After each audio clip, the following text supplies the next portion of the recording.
চল ব্যবসা করি। হ্যাঁ চল চল, আমিও বলছিলাম যে ব্যবসা করি। ওই দিন তোকে একটা আইডিয়া দিছিলাম না, এটা নিয়ে করলে বেটার হয় ভাই, প্রচুর লাভ, এটাতে ডিমান্ডও বেশি। হ্যাঁ হ্যাঁ আমিও আছি। ধর প্রথম মাসে আমাদের প্রফিট যদি মনে কর 30,000 টাকা হয়, ঠিক আছে, 10 ভাগ হবে আর কি। ভাগ না, আমরা কি করবো, ওখান থেকে মনে কর 5,000 টাকা খরচ করবো, বাকি 5,000 টাকা রেখে দিব। কি বলস?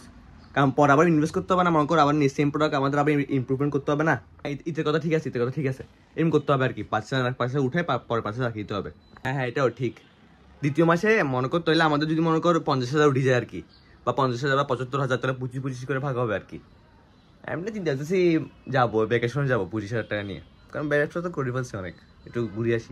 তো মাস্ট ভাই, মানে আত্মীয় স্বজনকে তখন বলবো আর কি যে টাকা নিয়ে এত করছিলা, কারণ টাকা কে কামাচ্ছে দেখো। আমরা কি বলছি, ইয়াতে রয়্যালটি লিপে যাবি নাকি অন্য কোথাও যাবি? আমি তো কক্সবাজার প্ল্যান করতেছি, শান্তি মতো থাকবো ভাই, কারণ আজীবন যাই নর্মালটাতে থাকছি, একটু লাক্সারি ভাবে থাকবো। হ্যাঁ হ্যাঁ রয়্যালটি লিপ বেটার হয়, কারণ হলো মনে করো ওইখানে লাক্সারি ভাবে আসে, আরো আছে তো, কিন্তু আরো নতুন নতুন আরো হয়েছে, ওখানে যাই দেখবো আর কি কোনটা বেটার হয়, বুঝছস? আর না হলে মনে কর বাইরে ট্রিপ দিয়ে আসি, চল কাশ্মীর যাবি? আয় কাশ্মীর, বাই বাই, কাশ্মীর কাশ্মীর যাবো না, যাবো কক্সবাজার যাবো না, কাশ্মীর ঠিক আছে।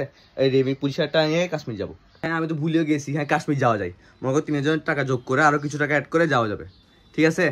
তোলে চল, কখন যাবি? চল তো টাকা, কখন যাবি? আচ্ছা হ্যাঁ এগুলো তো ব্যবসা প্রফিটের, এখন তো ব্যবসা শুরু করিনি। আচ্ছা চা খাবি?